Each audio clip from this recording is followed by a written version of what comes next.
Well, folks, you know it's October when the scary movie's on repeat and Cavalier football is playing.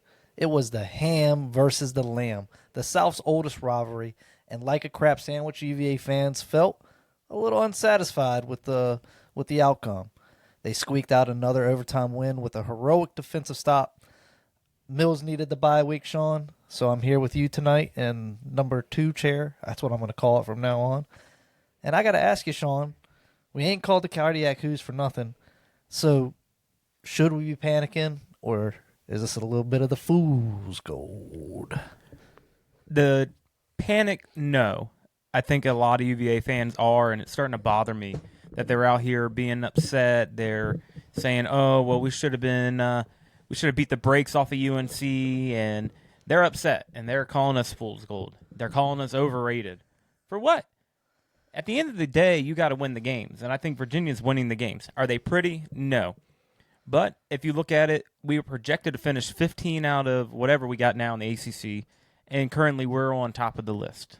Second, technically, with Georgia Tech playing one more game than us, but we control our own destiny. And we got UVA fans out here thinking we're Alabama and that this team isn't good enough and we're not living up to expectations. And it's bothering me, Ben. It's bothering me. You can't scroll Twitter without some UVA fans being upset. Now, get it. You know, UNC they haven't beat a Power 4 team yet, but it's still a Bill Belichick-led team. They're a stronger team. And maybe we aren't giving these teams their credit, and we've overlooked some of them, especially with Washington State. We didn't give them much. But then, North Carolina, we're like, oh, we should beat them. But it's just we're in a little bit of a down patch right now. 2 games in a row where we should have been able to run the ball a little better, and we haven't. Washington State, we're still cobbling together a line. We go into North Carolina, road game. And they shut our running game down, which they were top 75, top 70, I think, forget what it was, in rushing defense. If you know anything about Steve Belichick, the defensive coordinator for UNC, he wants to stop the run and force you to pass. And they stopped us, and unfortunately our passing game wasn't there. And I think there's just a few plays that if we execute, people have a different feeling about this game. If Sage Ennis doesn't get hit with a turf monster and he scores a touchdown there, people would be feeling different. But the fact that people are upset about a team that is currently 7-1, we've won 6 games for the first time since 2007. First time since 2007 we've hit top 15 in the country. I don't know about you, Ben, but 2011 was a long time ago. I'm just excited and enjoying the ride. I'm not satisfied with the offense, but I'm satisfied with putting W's on the board. Winning is winning. Someone famous once said, win by an inch or win by a mile, winning is winning. So you got to get it done. Let me calm down and rant a hair, because while you're up here, I want to ask you a few more questions, and I'm going to kind of move this our outline a little bit.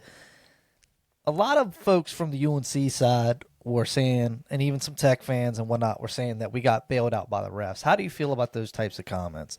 Which call are they trying to say we got bailed out with? Probably the one that most people are pointing to is the pass interference call that was called that got us out of it. That was the correct call. And I'll tell you why they're upset is because they're looking at the replay angle that they showed. Well, typically when you have passing interference, it's right there at the point of the catch. But, the other thing about that, really, if you really look at the entirety of the game, that had very little impact, in my opinion, on the outcome of the game. I mean, we went down after that drive and didn't score, if I recall correctly.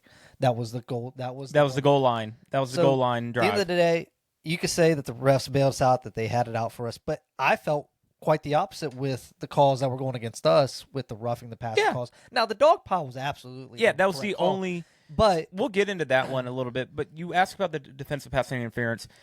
You cannot touch a offensive player more than 5 yards down the field. He was 12 to 14 yards downfield. He hit him because he was about to get burnt, and that completely threw Cam Courtney off his route, and then he was able to make the interception. So, yeah, that is passing interference. Again, what I was saying is the replay booth did not do a good job of showing the correct replay. They showed the angle closer to the catch where you couldn't see it, and that's what they showed in the stadium, and people were upset.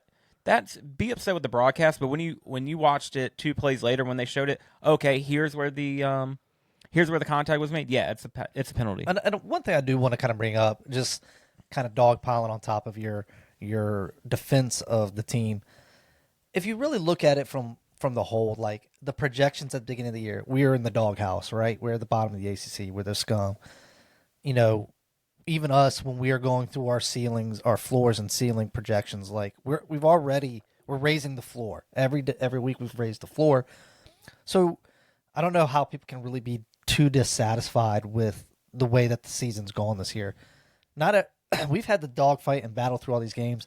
2 years ago, if you recall, maybe it was even last year, how many times did we have a 50-50 game that we 2023, we had five games where we lost by a single score. How many games last year did we lead? We talked about it. I can't remember specific. How many games did we lead and end up losing? Yeah. So the winning thing is just there now. And what they said is, you have to learn how to win the hard games. And I think Virginia and the Tony Elliott staff they have learned that. They've learned how to win. It's ugly wins, but at the end of the day, if that game was for the national championship, does anybody complain that we didn't beat North Carolina by 20? No, everybody's celebrating because we just won a national championship. Yeah, and I think when it comes to their ability to make the playoffs and everything like that, people need to just take it out of their head right now, in my opinion. But they need to do the best they can. It's every game it's 0-0. And they need to put it on the committee to make that decision. And at the end of the day, if they're 11-1 and they lose in the ACC championship game and they don't get into the playoffs or whatnot, and the committee decides to go a different way because they didn't hit that benchmark, they didn't pass the eye test as they call it. At the end of the day, that's not on them. That's just how it rolled out, and that was their decision. And I'll put it out on record: if we go 11-1 in the regular season and lose to the ACC championship, and they put in a 2-loss SEC school, which there's SEC bias, or they put in a 2-loss Big Ten school because there's a Big Ten bias, I'm not going to be mad because the strength of schedule for Virginia has been low. And our best win is at Louisville on the road, which is our saving grace currently, because clearly Florida State hasn't done us any favors by winning a game since we played them. Let me ask you a question about Florida State real quick, though, because I've heard some people that get down on the game. Now, does it detract the experience that not you a had? chance? Does it I will, I'm not going to say that it lessens the quality of the victory, but I mean, why would you diminish what that really was? That almost feels like maybe it was a tipping point for the program as well. Yes. If you go back, and I know you weren't there, and I wish you were there, because the momentum in that building, the fans that were there, and the camaraderie that was shared on the field after that game was huge. This was our chance. This was our stand. And then once you win that game, now you look at the rest of the season and be like, nothing is going to compare to this. Right. As in, or have the chance to have that shock and awe, because we didn't have any ranked teams on the horizon. I mean, Florida State was a surprise ranked team coming into the season. I mean, they upset Alabama, and then they won 2 big games after that, playing some lower tier school, and so they got some hype. But I mean, it's also week. It was our 4th game of the year, right? So it does. I think some people talk about that. You have to kind of take with a grain of salt the first week or the first 6 to 8 weeks of the season, because everything's still shaking out. I think you're starting to really see the true strength of schedule, the true teams that are starting to rise to the top. So you can't take that memory away from me, and you can't take that. It's always going to go down as a top 10 victory, just like early in the year when Ohio State and Texas played as 1 versus 2 or 1 versus 3. It's always going to be, that's what it was at the beginning of the year. Let's roll into this. So what I just heard you say was that you feel like now things are kind of shaking and settling a lot more because we're deeper in the season naturally. That being said, do you feel like UNC maybe was a little bit underrated, that their record doesn't truly reflect the team that they actually are? After watching the game live and then watching the game play by play back, which I do on a weekly basis to prepare for this beautiful show, Yeah, they played stronger than what they were, and once you realize, every week you have another tape on your opponent. So UNC prepared well for us, and they prepared how they're going to prepare. They have a NFL style to their program that they go about things. They just haven't clicked. And I'm gonna take something from Ball Hawk. So you recommended to listen to Ball Hawk this week. Yeah, well, hold on real quick. If you don't know, I do highly encourage you guys to go check out the Believe in Virginia podcast by Ahmad Hawkins and 434 podcast that you can find on YouTube. They really do a great job breaking down the game from an X's and O level that a degree that Sean and I can't. So go check them out if you haven't. But what do you want to steal from Ball Hawk, Sean? What I was going to steal from him is the fact that UNC program has the feeling of a first or second year Tony Elliott program where, they have the players from the previous coaching staff and they have athletes and talent there. It's just they're trying to implement a new system. And he talked about how in Elliott's first year, we had Brendan Armstrong coming off a 3,500-yard season or whatever ridiculous number he threw for. And then when we didn't get the production, we're like, man, what's really going on? It was they were implementing their gameplay. So some of the athletes may not fit the mold that Bill Belichick is trying to run. So, and then again, talking about Steve Belichick as a defensive side, he's going to make you pass the ball on them. And I watched it back, and that's what he did. So they are a team that I don't think I wouldn't be surprised if they win a few more games coming down the stretch and they start making a turn for the better for next year and gaining momentum. Yeah, that UNC defense I think is a lot better than people realize. And they were honestly, the tape was out for us, and until we challenge that and adapt and get over a couple hurdles that we're having, we've had a lot of different little obstacles that I think that contribute the way that the offense has broken down over the past 3 games. But until we change a few things here and there, until a few guys get healthy and a few missing pieces come back, I think that's kind of what's lending to some of these offensive struggles in my mind. Yeah, and so some of the offensive struggles that I saw. So right off the rip, the very first play of the game, Chandler Morris gets sacked, and that's kind of like a wake up call because now it's like, oh, he hadn't been sacked in a while. He's only given up 5 sacks on the season. Most of them have been him running out of bounds for a negative play, which technically counts as a sack. So I think that started to speed him up a little bit, and it threw off his clock. And I think that is step number 1. Our offensive line was getting beat. We were giving up some sacks early. And then UNC was loading up the box. And watching it back, I would pause it, and at a lot of times they would have a 4-man front, but then they have 3 or 4 more guys in the box. So they're putting their stuff in the box with 6, 7, sometimes 8 guys, and then they're forcing you to beat them one-on-one on the outside. So if you really start looking at the X's and O's and understanding how football is actually played, when they load that box up, that creates one-on-one matchups outside. So that's why you see Chandler Morris throwing the shot to I think the shots Cam Courtney are to keep them honest because you have to take those shots. And that's what was kind of said about the Wazoo game, that you have to take those shots. I do want to kind of see some of the stuff that we did do early in terms of the passing scheme kind of come back a little bit more stuff over the middle and a little bit more of the checkdowns. But, like you said, like they're forcing us into becoming a little bit more one-dimensional. And I think Des feels, I want to say uncomfortable, but it does kind of push him back into like this offense is predicated on balance, right? Because we got to win the battle in the trenches. We didn't win the battle in the trenches in this game.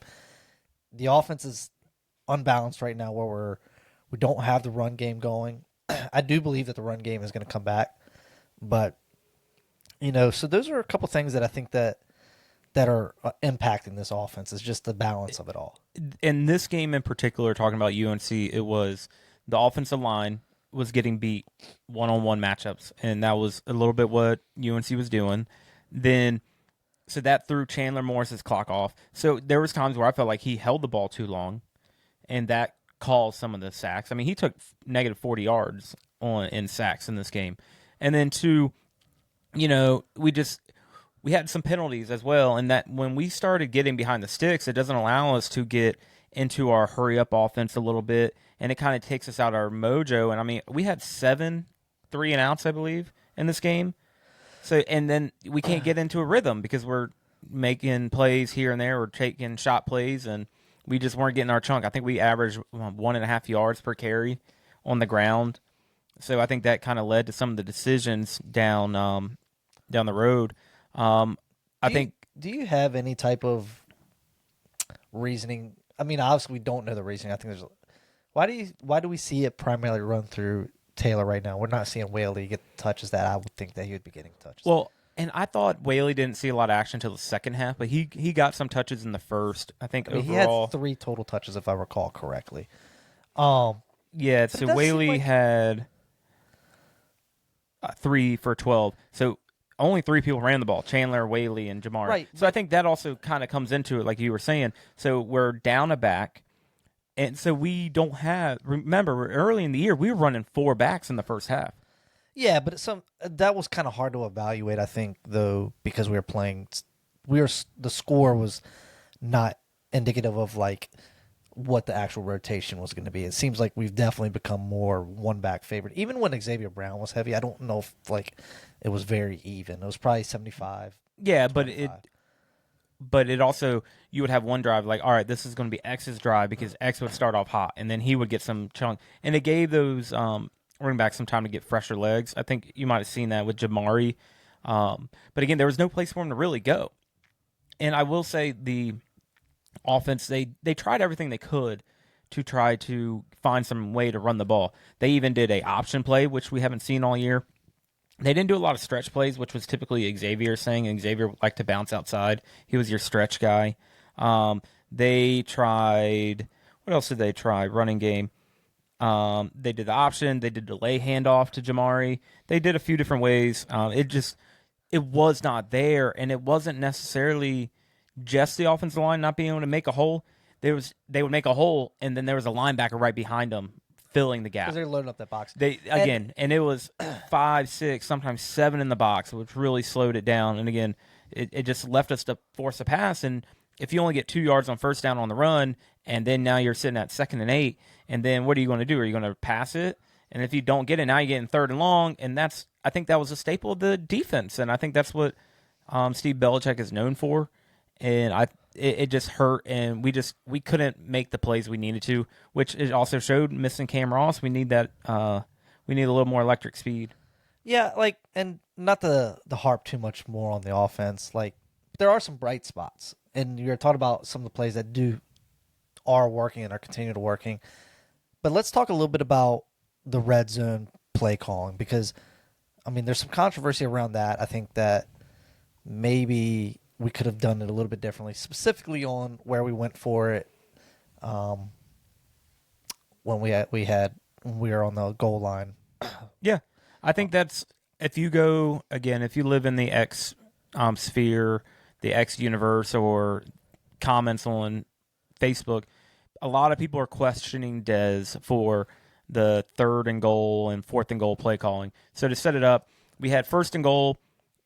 Chandler Morris takes a run, gets it to 2nd, and on the 2nd down play, Chandler Morris runs it, gets to the 1 yard line, fumbles it, goes back about 1.5 yards. We recover, so now we're at 3rd and 1.5, 2 yards. And the very first play, he runs a I forget how Ballhawk pronounced it, but basically it was a tight end coming across the formation and sneaking out and being wide open to make the catch. Well, we ran the play to perfection. We executed. Sage stumbled. It was a little bit of a timing route, too, Well, he had all the time in the world, but I'm saying, Sage... he threw the ball in anticipation where he was. Yeah, and I think, again, going back to Ballhawk, he brought this up, and Matt Shaw brought it up, is that he had all the time in the world to throw that ball. Chandler just needed to sit for half a second and lock eyes with Sage, because he could have seen him starting to stumble, and then he was like, all right, let him recover, then throw it, because he had time, because they were sitting there expecting the run. So we don't make it on 3rd and goal. So we go for it. Now, some people, I'm fine with going for it on 4th and 1.5. Absolutely, right. Especially after the stand we had against Washington State, right, forcing the safety. So then on the next play, you get a sprint out right, and you're throwing it to Jamari Taylor. that's the one where we just didn't execute. It was the right play call, or people are going to argue if it was the right play call or not. But the play call worked. Jamari Taylor was open. He had the stretch. He had the leverage. Just Chandler just could not get the throw to him, and that's what kind of hurt. And so you look at those two plays, and again, you can question all day. Well, why didn't we run the ball? Well, we were averaging 1.5 yards, and the box was loaded up with everybody but 3 guys. So one thing I do want to kind of think of, I was thinking about it in a little bit more, I guess, elementary, so to speak, was that everybody kind of knows when we get in that goal line situation that generally the direct snap is what's going to happen. And that's probably pretty advantageous to Dez right now because he can throw those different types of plays in at the goal line. Oh, you're expecting direct snap? Well, we can roll the tight end on. And there you go. And I think that it's showing it good. I think that it sets us up, down the line. Had we executed that just makes us that more dangerous when we're in those positions. So I think that you can't just always rely on that. But I know the other side of the argument is that, like, why didn't we run it up the gut twice? And if you don't get it, you don't get it. But maybe it's more of a higher probability that you're gonna get that play. And I hindsight's 20/20 always. Yep. Yeah, run it. But again, you could get stuffed. And then what happens? What are you going to do the next play? You going to then pass, or are you going to run? Or if you run it again, you get stuffed. So for like, if we're 3 yards out and we're averaging 1.5 yards, you would think the law of averages, but it's tougher to punch it into the red zone. I get that, but I see both sides of the argument, and I'm just playing a little bit. I agree. I just don't have think Mills here to kind of push back at you. Oh no! I'm saying the people who are saying Dez they didn't like Dez play call there. Yeah, you're 100% if you're not there, and I know the play calling 100 isn't been where we wanted to. We've gone away from some of the things that worked. I'm not saying Dez is back on cloud 9 after the first couple of weeks where we were really excited. The offense has clearly fallen off, but this is a situation where I don't think you can look at Dez. We can't just be the same team. Everybody was expecting run there, and you surprise them with a pass, and it works. It happens all the time. When you can run the ball well, it opens up. Then it looks like a genius, right? Yeah, because if Sage was like covered and they had it played perfectly, yeah, it's kind of questionable. But you got to execute the play. And unfortunately, you're dealing with college kids. I don't know if the new grass hadn't came in fully yet or something reached up and grabbed them. The ghost of Tar Heels passed. I mean, we are in a spooky season. Something stopped Sage. So those two plays, I don't mind the play calling there. I think people calling for Dez need to just actually go back and watch the play, because if you watch it over again multiple times, you'll see what the play was and how it would have worked. It was an unfortunate stumble. Yeah, so definitely could have taken the wind out of Carolina's sails a little bit. And you know what? I was kind of like looking at just kind of the game as a whole, like, and all these different kind of games. Like, regardless of whether we win by a mile or not, winning is keeping wind in our sails right now. You know what I mean? It's keeping the stadium, the fans up high right now. I doubt that there's many UVA student fans that are coming there like don't want to come to the game because we lost by 1 point to Carolina. We won by 1. Excuse me. Yeah, that we won by 1. So you see what I'm saying? So like it's still, the energy is still really high, and like I said, yeah, we'd love to pound on them, but it is what it is. And ultimately, you did end up seeing, kind of going back, we did see the direct snap in the overtime. So all right. So I was thinking about this in a way to put this. You have the micro complementary football, and I'm looking at this game as more of a macro complementary football game in the sense that defense has been very complementary to our offensive game in terms of keeping us in these games. You took the words right out of my mouth, and again, I'll keep saying it. If there's a coach that I trust more to keep these guys going, it's Coach Rudd. And I think, you kind of look back at it, like, was the early defensive struggles just a matter of the defensive just kind of coming together as a unit? Are they starting to work out some of those kinks? They're not perfect.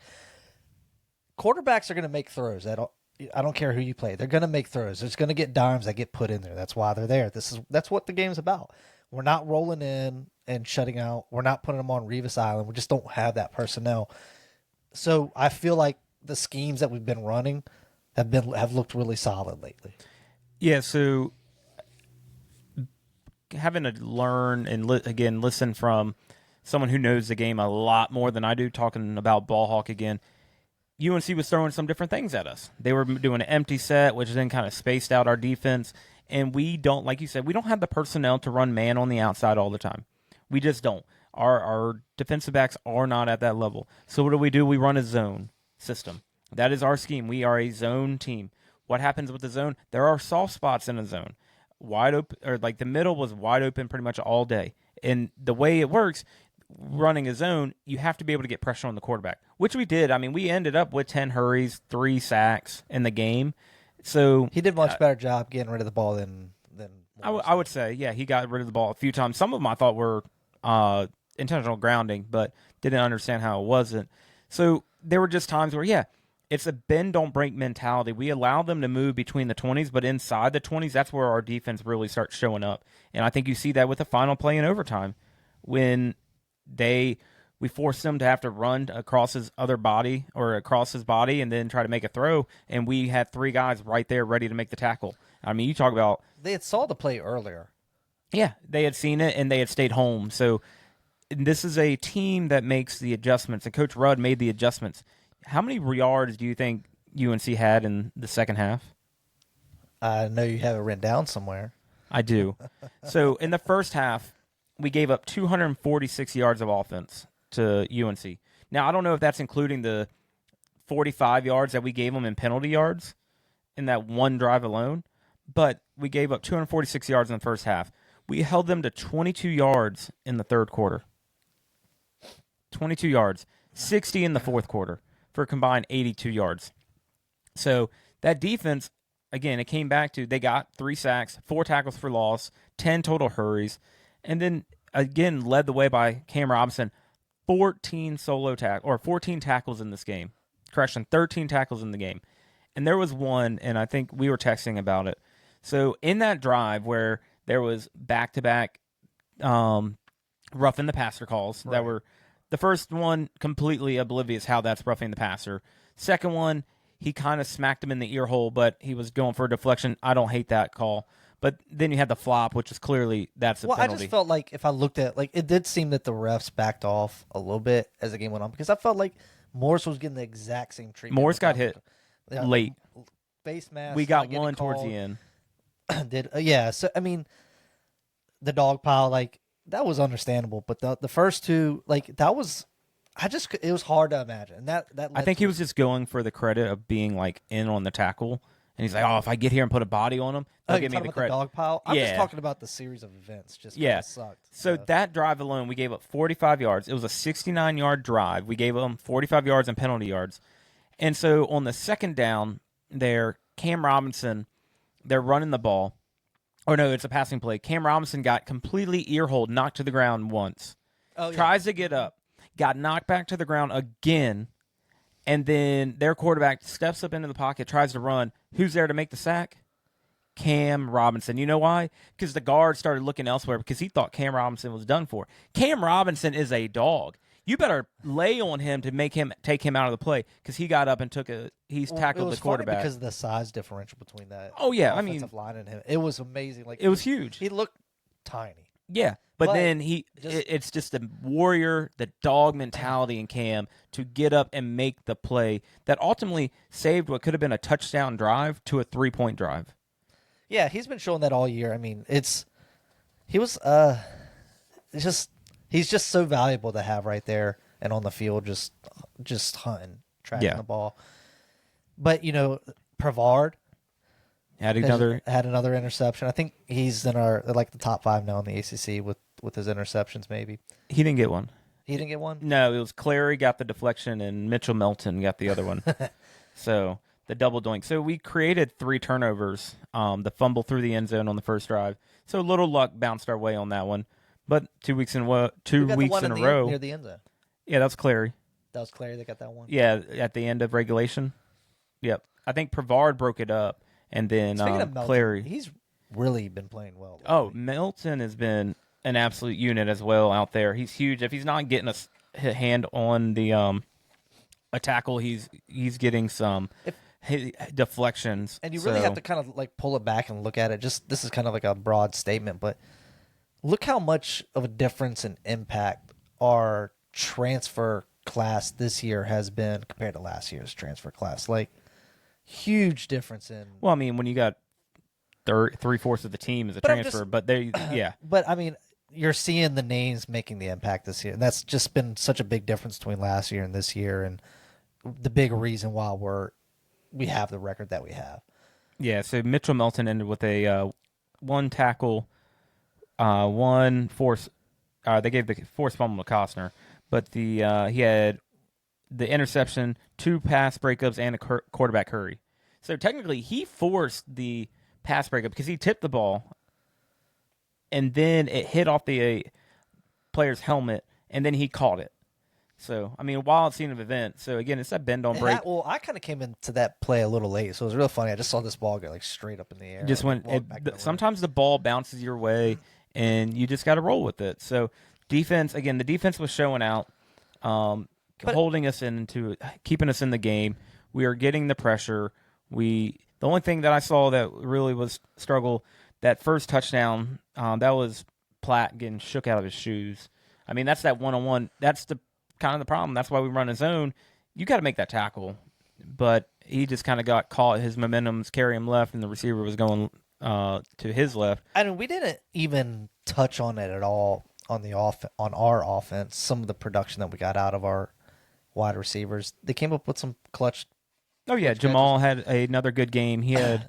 He's quietly been. I think this was one of his better games.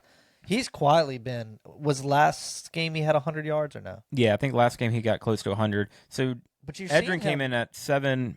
You're seeing him become a reliable 6 catches, 75 You're seeing yards. him become a little bit more of a reliable target for. Yeah, he got that big third down conversion towards strong hands. You can put the ball up high for him. Yep, and it'd be interesting to see. Like, I guess maybe we felt a little bit of Cam Ross's impact not being there. I don't know. It was that timing. A whole bunch was just out of sync on the offense. So hopefully they can get back to it, get some quick slants going, some shovel passes, just anything to get the ball in the playmaker's hand is what I want to see. So let's talk about it then. You know, if you want to jump to Cal, let's jump to Cal. I think you got anything else to add to UNC? No. There is one last thing on the UNC side. So, you know, we got the ball. This is a special play. We got the ball with about 2 minutes left to go in the quarter. The first half. We couldn't get any momentum going. We punt the ball to UNC. They drive the field, get into field goal range, and I think this is hats off to Tony Elliott. And pretty sure Dez told him to make the call, the timeout. Oh, well, I mean, whoever did it. It was Dez's idea. He needs a positive. You got a compliment sandwich here. So he calls the timeout, forces him to re-kick it, and he misses it. So I think that's 10 points that UNC lost that could have changed the game, obviously, the other way. So, the announcers didn't agree with letting him kick it. He said call it first so that he doesn't get a warm-up kick. But it worked out for us. He pulled it left. So, overall, I think UNC we're going to bounce back from, and we're going to learn from it. The team is not satisfied. The team is not looking at this game and be like, okay, yeah, we're the big dogs. No, they understand that they need to play better. And I think Tony keeps even Morris at openly said that in his. And I think we need to talk about Morris too again. Morris is a warrior. Got hurt, so he threw that interception. Just I don't know, off timing, the bad route, or he just jumped it. Throws an interception. He is the last line of defense. Guy who's already playing with a hurt shoulder. He lays his body on the line and gets hurt again. Well, you also see him with that scramble in overtime. Yep, the scramble in overtime to get the. He made the line to gain, but he's putting his body on the line and he is fighting for this football team. And some people ask, why aren't we putting in Danny Kalen if Morris is hurt? How do you take the ball away from him? How do you take the ball out of Chandler Morris's hand? Because ultimately it falls on him and he makes that play. From the left side, I guess. And real quick, just while we're back on the offense for a second, the game-winning touchdown in overtime, that play has gotten a lot of clicks online because what they did, they took their left tackle and right tackle and they swapped them. But while the tackles are swapping positions, Jamar Taylor and Morris both kind of take a half step right and let Taylor line up into the Wildcat formation, takes that direct snap. And anytime where you get that direct snap, the hole is there and it works. So He also had the fake pitch too. yes, he did. He fake pitched it too. So another little wrinkle that worked. I know people are going to say, well, why don't we run it on 3rd and goal? But you can't run the same play every time. But it does seem like if we're in overtime again, if we go to our 4th overtime game of the year, you know what you're going to see. Yeah, I just, I know we keep harping on it, and I just kind of want to just say it aloud that it's just watching UVA this year compared to years past. And sometimes you just saying, man, I just wish that we had a 50-50 shot when we were playing these games of winning these games. You didn't want to see go in night in and just get blown out. Yeah, and we have something to be excited about. It's just, why can't we just be grateful for us getting a win right now? And I'm not saying that that's the status quo. That's their business. But as a fan, we're excited. As a fan, I just want to win games. Right. And sometimes it's not going to be the prettiest win, but if you can win, I mean, if you want to look back at it, 2024, 5 wins, 2023, 3 wins, 2022, 3 wins, 2021, last year Bronco, 6 wins, last time we were bowl eligible, 2020, 5 wins, 2019, 9 wins. So again, under Bronco, that was an ACC championship game and a Tech win. So, and then after that, you're looking at 8 wins, 6 wins, back to 2016, back 2 to my high school year. Yeah, 2016, 2 years. 2 wins. So, there was a time period where from 2011 to 2019, we only had one season with more than 6 wins. So the fact that we are 7-1 and people are sitting here complaining about being 7-1, do you want to go back to 2011, 2012, 2013? Not to mention if the unimaginable, or if the imagination, if we do get up there and we have that historic season, just imagine how that's a ACC network documentary right there. Yeah. The 2025 UVA season. We have a chance to meet and exceed the all-time win record in a season. I'm just saying it's very theatrical. That's really what I'm getting at. It's been a roller coaster ride, and whether you disagree with how we're winning games or whatever, who cares? Winning is winning. If you want to be a part of this program, you want to be a fan of UVA, you're a fan of winning football. You haven't seen it in years. So buckle up, Buttercup. Get on board. We are winning games. Come to Scott Stadium when we play Wake at 7 o'clock next Saturday night and be a part of this program. All right. Support the program. All right. Look, we got Cal coming up next. Let's talk about Cal. What do you want to see differently in this Cal game? Who is Cal, and can we do the things that you want us to see done differently on the offensive side of the ball? Well, truly, we don't know anymore what we're going to have and what offense is going to show up. But I got some more notes here. And Cal is a very gettable game. They're punching above their weight currently. Well, some say we are as well, but that you just went on a rant about that. But what I want to say about this is that Cal is eager to get that bowl game. They're 5-3 right now.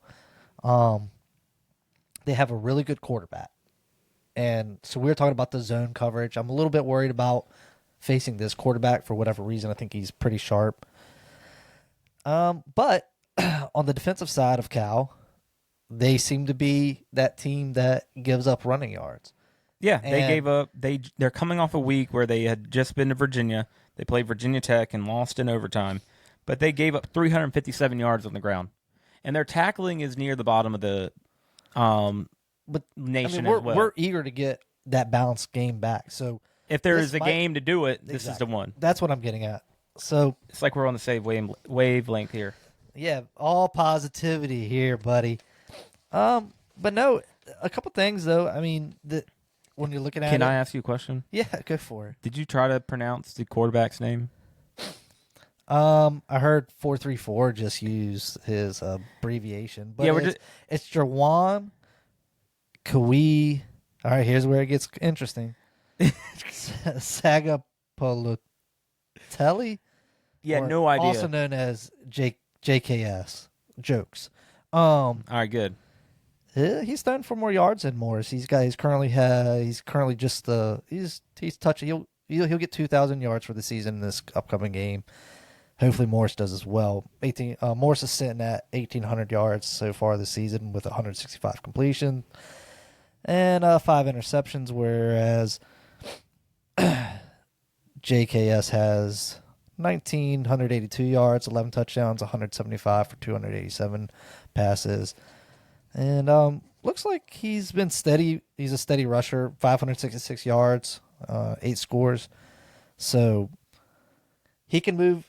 I think you kind of got a very similar type of quarterback situation matchup right here again with these two guys. Yeah, and kind of going back to it, Virginia's offense we're still averaging. Some of our games have helped us. We're at 436 average. We're still top 30 offense. Cal is giving up 341 yards a game. Passing offense, they give up 253, which is a little bit more than our average. Our passing efficiency, they are a little bit higher than our average. So the game here is gettable. And I think if you look at it, if there's any game to get you back on track, it's this one. Because if we can reestablish the run game, get Jamari Taylor going again, that would be huge. Get Whaley more involved. I want to see more than 3 carries to Whaley because he's that bowling ball back. I mean, he's my height. I mean, after the Florida State game, I talked to him and looked at him. He's my size. Bigger, more muscular. He hits the gym a lot more than I do. But he's got some size on him. And I want to see him get the ball more. Hopefully Noah Vaughn. We haven't heard anything injury-wise. I was just looking that up right now on the depth chart to see if he's listed. Yeah, he's listed. He is currently listed at the tailback position. Number 3. Number 3. I mean, it's an or. He's an or. Yeah. So with Whaley. Yeah, with Whaley. Yeah. But I mean, that's a good sign. He's kind of that explosive, dynamic kind of guy. They definitely probably have a couple different packages that are out for him, and it's not a ton of tape on those packages that are out right now. Now, there's this game isn't necessarily just because Cal is known for that weakness doesn't mean that they're not going to be focusing on. They know that we're coming in, what we're going to be doing. They've seen the tape already, but just a couple of like off-field kind of factors that are going into this game. Like I said, you've got it's a West Coast game. We're traveling. I believe it's going to be is it a 6 o'clock game or a 3 o'clock game? It's a 12:30 game their time. 3:30 game our time. So 4-hour difference. So I mean, they're already over there, I imagine. I think me and Mills are talking about that offline. I think they may or may not be going till Thursday. Whew. So not sure on that. Academic excellence takes priority at Virginia. We don't just take week-long vacations because we got to go out to California. So it's a long, far away game for the stupid ACC editions. I still don't necessarily agree with that. The Atlantic coast to coast. And another thing, like I said earlier, Cal is 5-3. They're trying to get over the hump. They knocked on the door with Virginia Tech. They came off a pretty tough loss. Virginia Tech, and they may have a little bit of jet lag too, I guess. I don't know. They came over here into Lane Stadium and played a little bit of extra as well. 2 overtimes, if I recall correctly. It was 2 overtimes that it took Virginia Tech to overcome them. So, they're hungry. They're out for a little bit of Virginia. The one part of this game that is going to be possibly an issue is they don't run the ball well. So they are going to be a pass-heavy team. So we got to still have that bend-don't-break mentality. We can't give up the big plays now. We haven't given up many explosive plays since early in the season where just complete blown coverages. And this isn't the first mobile quarterback that we've faced. We faced Cassianos, and we've faced Cam Robinson back. That helps us. But, a couple things, though, like you had talked about, we've got to contain a little bit. In order to kind of get that quarterback, we got to speed him up a little bit. He's got to make quicker decisions. So it's going to be, it's going to go back to that D-line and whatnot, our linebackers, the press, speed things up a little bit for that quarterback if they're not going to be a run-heavy team. So yeah, with that, the ball's going to be in the air a lot. So we got some length with Prevard and Mitchell Melton getting a lot of pass breakups. So hopefully we can translate our defensive side, which is our strong side, continue that trend. We can force some turnovers, get the ball back in our offensive hand. And I think the biggest thing is if we can control the time of possession again. That's one thing we have not been able to do the last few games is control that time of possession. So I think if we can get the running game back on track, stop their passing attack, and then force some turnovers, I like the game going our way. And I think this is another good test for us going on the road, especially after a tough game in North Carolina, back-to-back road games, especially a long travel week. So I think it's going to be a good test. I think Cal is not as underrated as people thought. I think they've been pushing some teams to the brink, and I think They when made you a look, late push last year, if you remember. yeah. Well, I'm just saying in general. So early in the year, everybody's like, "Oh, Cal was not great." Some of their games, they're 2-2 in conference, 5-3 total, and some of the teams they played with, if I can get it to pull up. So they started the year with Oregon State. They beat them, which is Oregon State still winless. They beat Texas Southern, so they started off 3-0 because they had Minnesota beat them, and they finally got beat by San Diego State. They kind of took a whooping there. And then they beat Boston College, which is a flailing program, but then Duke beat the brakes off of them. They beat UNC. Again, UNC kind of beat themselves. And then Virginia Tech in overtime at Virginia Tech. But they were able to put up points, and that was a shootout. So they played some better teams than what they were projected. I think it's not one of those teams. And we are now on the radar of every team. We are going to get every team's best because there's no one more than our current opponent who would like to knock us off. Because you got to think there's plenty of teams root for us to be knocked off. Right. If you're Miami, you're Georgia Tech, you want Virginia to get knocked off. If you're Louisville, you definitely want to see us lose a game so you can kind of get an easier path into the ACC But championship. also, it's also a flip side, why not us mentality. Like, if Virginia can do it, why can't we? And I honestly, the way that the past 3 games have kind of gone, it doesn't seem that there is much of a fear. I would say there's not much of a fear to play us right now as there was earlier in the season. So, I mean, these guys are going to come in ready to play football. They're ready to protect their house. So, definitely going to be a tough game. We'll see how it goes. So, I'm hoping the best. But I do want to kind of ask you, Sean, because it's a little bit off topic for the podcast as a whole. Like, what's going on in Virginia Tech? Do you feel like there's like a groundswell or anything of that nature going on after that win? No. I was curious. I don't think so. I think, again, it was a shootout. They were on the right side of it. It's ACC football. You're not going to hold every team down. Not every team's going to go scoreless. I still think that Virginia Tech was a stronger team than what their early record predicted. But they've always kind of been like a slow start team. But I think they also believe that obviously we know football is like their only thing they know in Blacksburg, and they schedule tougher competition early in the year. I mean, you go to back-to-back SEC schools, and then you go to ODU.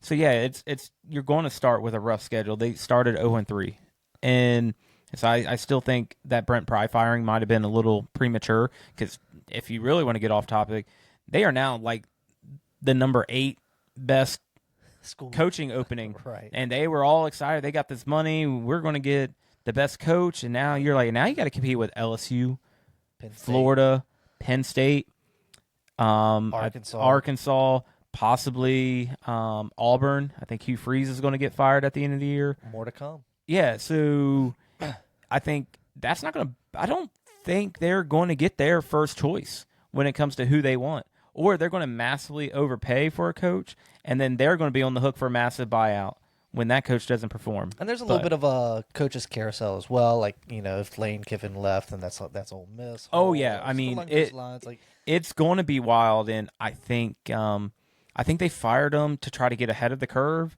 but now that curve – there's going to be a lot more curveballs thrown their way with that. So, not too far off topic, but I think Tech.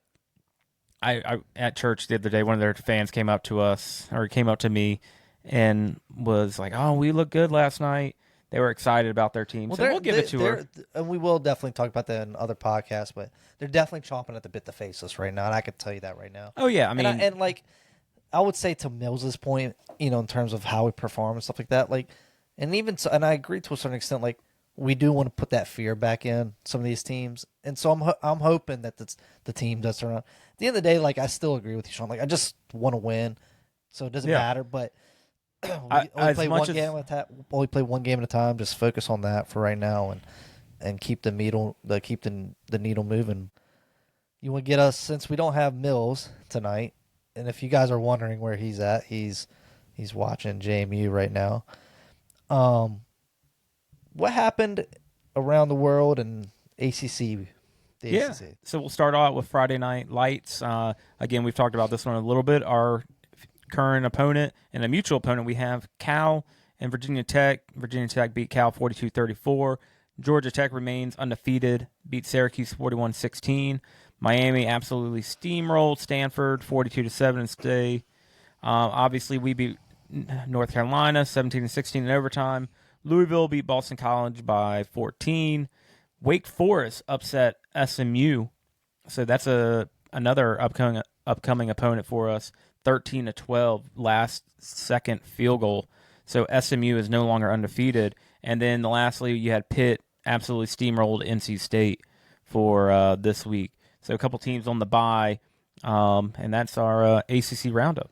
Yeah, just kind of circling back a little bit about that. We got Georgia Tech sitting at number 1 in the ACC. Yep. And we got us right below them. Both of us are undefeated in the ACC. We control our own destiny. That's right. To make it to Charlotte. And then after that, it's kind of a toss-up. You've got Pitt, who is always that's one of those teams that you just don't want to play. I'm glad we don't have to play them this year. A lot of bad memories playing Pitt.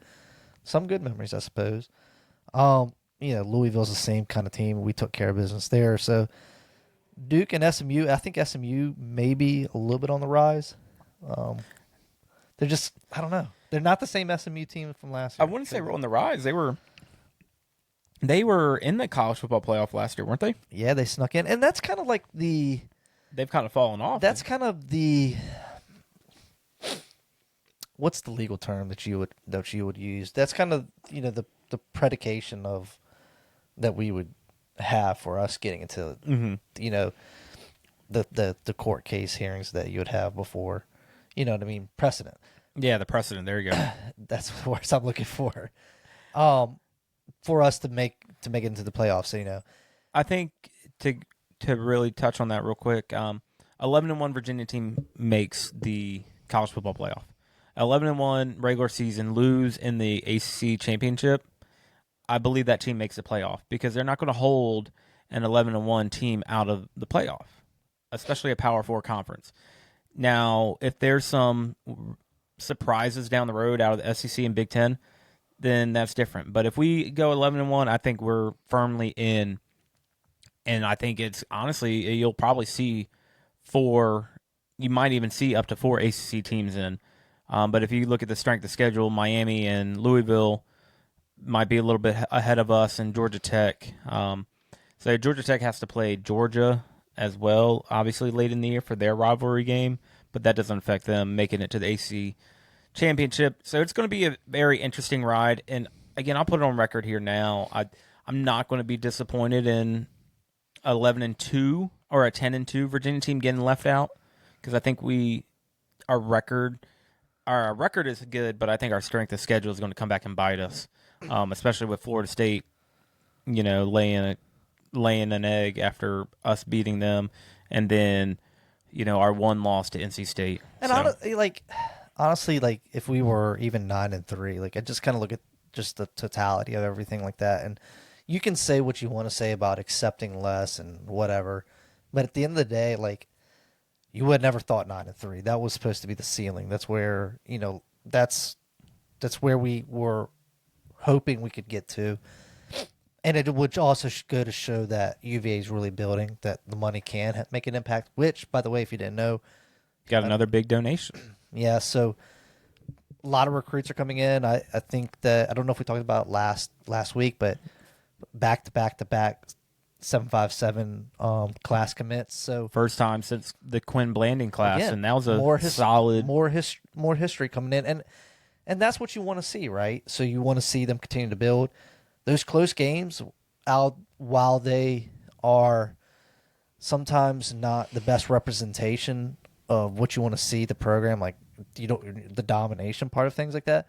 But it also is pretty exciting for that recruit that's coming in to see us protecting that house when we're playing those games. Yeah. So, still a lot to be excited about, and hold your head up high for 9-3, because we beat everybody's expectations. We beat everybody's what they thought we were going to be. You proved a lot of people wrong at 9-3. Yeah, I agree, and I think that's why I went on that rant earlier, is because people are upset with us being 7-1 because of the way we've played these last two games. But I think those are just the casual fans that aren't looking at these teams, and they look at them by name only and not seeing the product on the field, and that, these teams are stronger. I think Washington State went out and put a hurting on, I think it was Oregon State this week or whoever they played. I'm not looking it up. But they beat them by double digits. So I think the teams that we are playing that were supposed to be weak are stronger than expected. So that's the storyline for the rest of the season. So I want to say baseball has wrapped up their fall. Yeah, the orange and blue series, orange team walked it off in Game 3. So they won that. What about golf? What's going on in the golf world? Yeah, golf. They're currently playing in the East Lake Cup. They advanced to the match play final. So by the time this goes live on Thursday, we'll know if they won or not. But Michael Lee, first year, claimed the individual crown at the East Lake Cup. But this is completely right after Virginia had a wire-to-wire victory at the Club of Georgia Collegiate. They won by 13 strokes. Sure. And they recently were just named the number 1 team in the country, returning 4 out of the 5 players from match play last year in the NCAA. This is a very strong team. This could be Virginia's best chance to repeat as ACC champions and make another run at the national championship. And, just goes to show, like, you're constantly so focused on the production and the results in our big 3 sports, but we are way more than that. We are a well-rounded institution athletic-wise. So one of the best in the country, if you really think about it. But it's crazy to think, Sean, that we're so focused on football at 7-1 right now that out of mind, out of sight, basketball season is literally less than a week away, you would say? Was it 6 days by now? 6 days, yeah. I've been focused on watching game film and preparing notes for tonight's podcast that I completely missed that basketball starts Monday. I wish it would be kind of nice if we were so well respected and trustworthy where we could get the actual scouting football tapes to watch. So honestly, I would love that because the broadcast camera angle may not show it, but it's enough for me. We just don't want another Connor Stallion situation with you if you got to. Oh no, I ain't got anyway, that much time. Back to or basketball. Intelligence. This past Friday night, yep. We had our second exhibition game. This one was actually televised. I breezed through. We had a real fussy child this weekend, so it was kind of hard. We beat out Villanova. I don't remember the final. I want to say it was about 75 to 72. So, it was a interesting game to watch. You can only pull but so much from it because of the way they're doing the rotations. We are going to be running pretty deep this year because of the pace of play that we play. Picking up full court, a lot of passing, a lot of 3-pointers.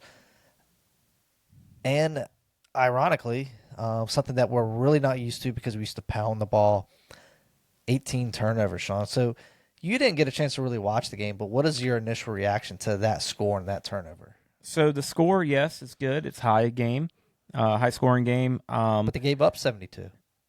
That's how it is in this new era. This is not Virginia basketball that I know and love anymore. And I promised I'd be positive, and I will give it time, and I will try to learn to love the Ryan Odom philosophy of sports and basketball. But 18 turnovers is just sloppy, and I can just imagine it now. It's running up and down the court fast, and then we lose the ball. You know and then what? we're running back to defend, and then we run up and down, and it's just sloppy, and I hate it. One couple of things really stood out to me. One funny thing I would be curious to see what you're going to think when it happens in real life. We have a tall shot blocker, and I can't pronounce his name. It's not Grunlow. It's the other 7-footer that we got from Kansas State / Kentucky. 7-footer. I think he's of African descent. He's jacking up 3, Sean. So it's just it's an interesting sight. Agneso? Yes, it's gonna when you see it happen. They're encouraging him to, and I get even the commentators noted that he hasn't probably really done that since maybe like high school, and I think he's been. I mean, if you think about it, the last center that we had who could put that shot up is Jay Huff, and he made a decent NBA. No, it was just funny because Grunlow, though, on the other hand, the German guy that we got, there is expectations that he is going to shoot. He can shoot the ball, so we're going to have a little bit of a little more of a. He was 1 for 3, and then your center you're talking about, Ugana, he was 1 for 2, making him. So I mean, if you shoot it, but it sounds like it makes you defend. It spreads the floor all the way out. It sounds like that. Just kind of watching the game and just kind of looking at the stat lines, that Malik Thomas is probably going to be your scorer, your go-to guy. He had 16. But I'll tell you one thing that was pretty exciting to see was Chance Mallory. Yeah. But he didn't fill it up the stat line, but just his confidence out there and his build, he's going to be a good player down the line. I think you're going to really like him watching him this year and watching him grow. It was also, I'll note that it was also really good to see Gertrude. I was about to say Gertrude logs him scooting around out there, and you're just really excited about that. So the lone returner on the team. So yeah. We'll I think we're going to get into this more next week, just to kind of give you that preview episode. So it'll be one game late. So we take on Ryder on Monday night and NC Central next Friday night. I don't know if we can do a player-by-player breakdown like we did last No, year. I think way too many players this year to try to break and down. And too many pronunciations for us to butcher. So we'll do our best to, next week we'll break down Cal a little more. Hopefully it's a quicker game to break down. And then we'll touch on Wake Forest, and hopefully we're telling you, hey, the offense is back. Watch out, Wake. Be at Scott Stadium, 7 p.m. Maybe we'll be telling you it's college game day coming to town. I won't be there. I'll be cooking pancakes for the kids. But I tell you, though, Wake's on a little bit of a heater right now. It looks like they won. Did you see that field goal? Yeah, 50 yards. But, I mean, if it's a low-scoring affair, I think that bodes in our favor. Did you see the behind the goalpost angle where it's coming through and it's like this much? That close? It's pretty wild. Hey, he made it. He did. The coach was pumped. Did you see his press conference, too? You got to take the time to watch it. It's just fully filled with emotion. Like, it's pretty fun to watch, but we've talked about it. The 4 teams we got left aren't slouches, and we're going to be tested. All right, before I let you go, I kind of just want to play around. Mills is going to be disappointed that he doesn't get to do this little bit that we got right here. And this is going to be probably off the top of your head, off the cuff. I'm not prepared, so I don't know what you're doing with it. Yeah, sure, absolutely. But, I mean, it's not even necessarily UVA related. It can be, whatnot. Give me a wildly outrageous hot take. Wildly outrageous hot take in all the sports? Let's try to keep it realistic. Yeah, I don't need any one of that nerdy F1 stuff that you. Oh, so. Virginia owns football currently in the state of Virginia. No matter what streak you have against the other schools in Virginia, Virginia football is in a Power 4 conference. That's your hot take. Oh, that's because I'm playing into the X world, and they are all up in arms. And if anybody's listening into this program at this late in the game, let's see if it gets them riled up. But Virginia is currently the best team in the state of Virginia. And you can look back at one competition back in 2023 where a team beat us at our house, which, good for them. You got your flowers. Here you go. But trying to drag UVA's name across the mud and be like, oh, well, we got college game day 3 times. All right, here's mine. What do you got? Clemson's going to let Dabo go. Oh, you're going coaching. Franklin fills the role at Clemson. Virginia Tech fans don't want to hear you say that because they've already got Franklin photoshopped in that burgundy. I mean, he probably look like the Hamburglar.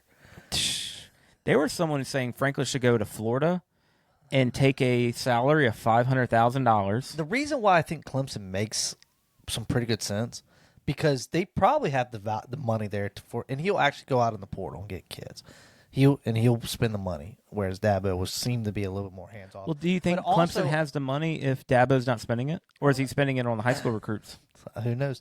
But I also feel like that, in terms of like path to making the college football playoff, Clemson. Well, you tell me. So there is a logo bias, and I think Clemson gets it. Even more so of a reason. Yeah. So that's Ben's hot take. Outlandish, craziest, probably not going to happen hot take, but that's what I'm going to leave you with. I'm telling you, Mills would have really liked this segment. It's too bad he wanted to watch. What is it? Do we got an update on the score? We can pull it up real quick. What do we got? For those who don't know, we record on Tuesday nights, and apparently the Sun Belt, they have, ACC has Friday night lights, when people actually want to watch football. I think it's on PBS. It's something. Currently it is 35-20 JMU. So good for them. Yeah. He is a really good coach. I do want to give credit where credit's due. I mean, not everybody gets to play Texas State every week. But he might be going to Tech too. They got him photoshopped in burgundy and orange. Just JMU, another stepping stone for a D1, a Power 4 school. I don't know how Mills does it. Like, just loses their coach every 2 years, 3 years. So, But anyway, as always, we hope you come back. If you're not following us on X, please follow us at Cardiac Who's. Check us out on YouTube if you want to see what we look like, even Spotify, wherever you get your podcast from. And, go out and support that team when they come back into town. And if you're not, watch. Tell us what you think. Leave us some feedback. And as always, go Who's. Go Who's.